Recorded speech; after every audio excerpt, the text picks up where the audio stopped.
Sennen, the first and last parish in Britain, straggles along the last few miles of road in the country before Land's End.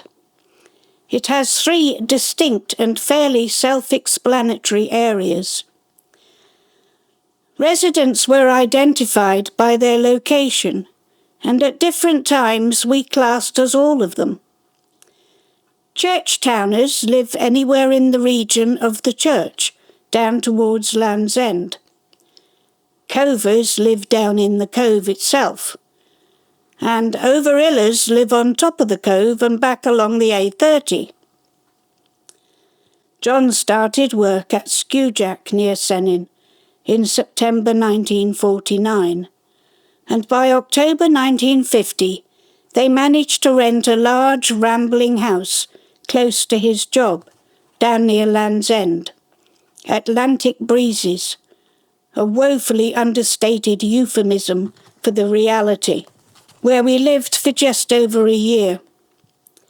It was the last house on the left before Land's End, and my only memory of it is the field below the house, bordered with trees, which always seemed to be filled with anemones. Baby Susan's first word, apparently, was book. And as a baby, I'm told I was fond of reading the Radio Times upside down. Brenda and John, like many other newlyweds, struggled to make ends meet. And over the next few years, Brenda taught herself all the money-saving tips she could.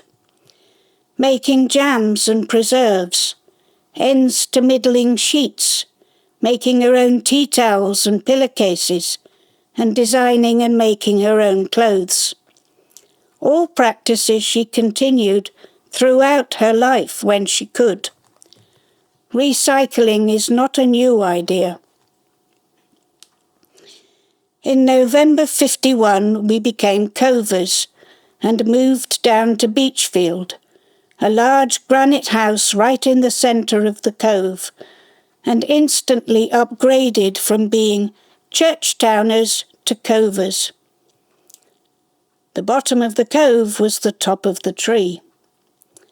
This was a close-knit community, of necessity, really, cut off from the rest of the world, as it was, by that daunting Sennen Cove Hill. Many's the time the Sennen bus had to offload passengers part way, leaving them to walk up the steepest stretch to climb back on again at the top. Community and village life centred around the lifeboat, the cove's unifying force. The Sennen lifeboat house dominates the cove, and then, as now, the Sennen family names of Angove, Hutchins, Pascoe, Pender, George, Oliver, Nicholas and Shannon, from that day to this, dominated the crew list. And all their children were my school friends.